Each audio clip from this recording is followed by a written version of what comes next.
Did you know that Genghis Khan has around 16 million living descendants? Besides his fondness for women, the Mongol ruler is known in retrospect for one thing above all: his merciless brutality. The founder of the Mongol Empire regarded himself as the punishment of God, and once said, "Happiness means destroying your enemies, robbing them of their wealth, and sleeping on the white bellies of their wives and daughters." However, Genghis Khan's cruelty was by no means limited to his enemies. No, he even killed his own brother because he wouldn't share his food, and killed hundreds of people because they were too big. Yes, you heard that right. When Genghis Khan was 20 years old, he led an army against the tribe that had killed his father. After the Tartar army was crushed, Genghis Khan set about exterminating the people in an incredibly grotesque manner. The Tartar men were lined up in a row and measured by the pivot of a chariot. Anyone who exceeded this mark, which was just 90 centimeters high, was immediately beheaded, so that ultimately all male Tartars were killed except for the infants. It was due to bloodthirsty actions such as these that Genghis Khan acquired a cruel reputation that still resonates today. Presumably born sometime between 1155 and 1167, the so-called Khagan united the Mongol tribes under one banner and conquered large parts of Central Asia and northern China. In 1206, Genghis Khan became Great Khan and ruled an empire of 4 million square kilometers. Under him and his successors, the Mongols were able to establish the largest land empire in history. It covered an area of 26 million square kilometers and was home to around 100 million people. After his death in 1227, the Mongol ruler was buried with every conceivable honor. However, to this day, nobody knows where Genghis Khan's grave is located, and there is another cruel reason for this. After the burial, all living creatures in the area, including 2,000 people, were killed to keep the location of the tomb secret. Allegedly, the burial site was leveled by thousands of horsemen, who were executed immediately upon their return. Genghis Khan killed his own brother. Born the son of a powerful chieftain, Genghis Khan's situation changed drastically when his father was poisoned by the Tartars. As the future ruler was only 9 years old at the time, his followers turned their backs on his family.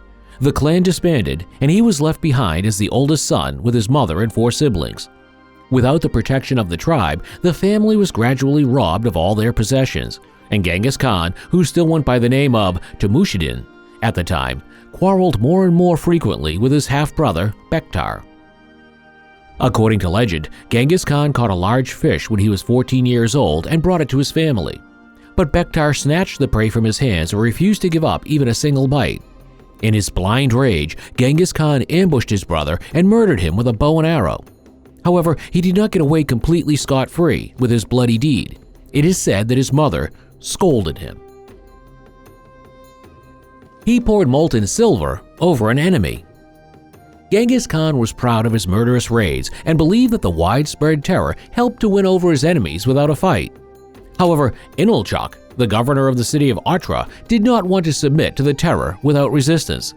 After Genghis Khan sent a caravan to Ottra to express his intent to trade, Inalchuq had them arrested and executed, and thus signed his blood-curdling death warrant.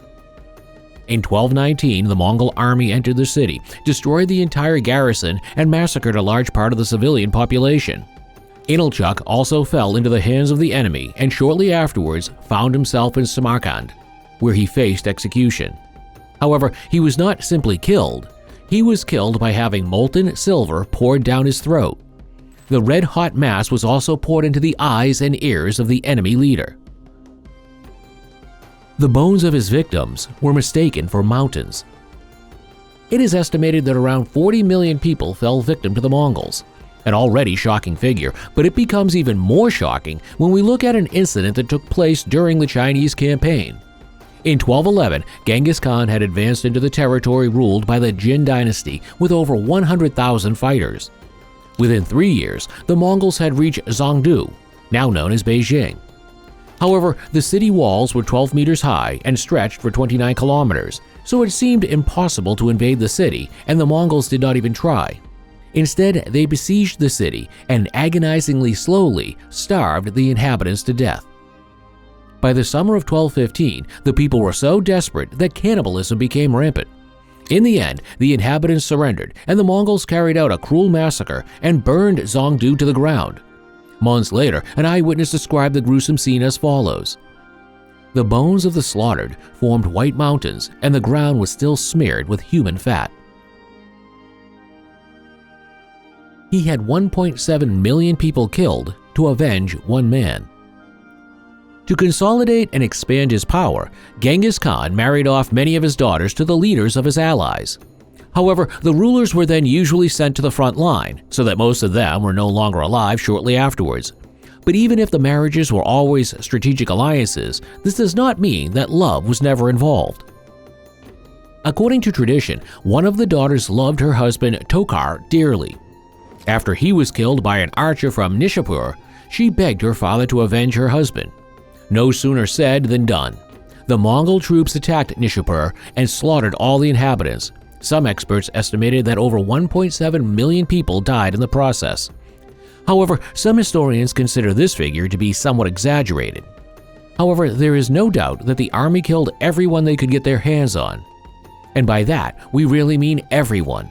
Women, children, babies, and even dogs and cats. The victims were then beheaded and their skulls piled up in pyramids. This was a demand made by Genghis Khan's daughter, who wanted to ensure that no one escaped with a wound. Did Genghis Khan divert a river to wipe out a city? Around the year 1219, there was only one bastion left to face the Mongol capture of Khwarezmia, the city of Urgench. Normally, the Mongols were able to overpower their enemies in a short time, but this time the fierce battle dragged on for 6 months. According to the records, the Mongols were unable to start looting and pillaging the city as usual after entering it. The interior was heavily fortified, and the enemy continued to fight from ambush. The soldiers eventually grew tired of this grueling battle and decided to burn Khwarezm to the ground with all of its remaining inhabitants. But even when the once magnificent city was practically a heap of scorched earth, the survivors refused to lay down their arms. To finally break the last resistance, Genghis Khan is said to have ordered a river to be diverted in order to flood and destroy the remaining remnants. Moreover, he ordered every living inhabitant, whether soldier or civilian, to be murdered without exception. From today's perspective, it's not entirely clear whether this story is a distorted exaggeration or not. Nevertheless, some sources mention that the targeted flood affected more than 1 million people.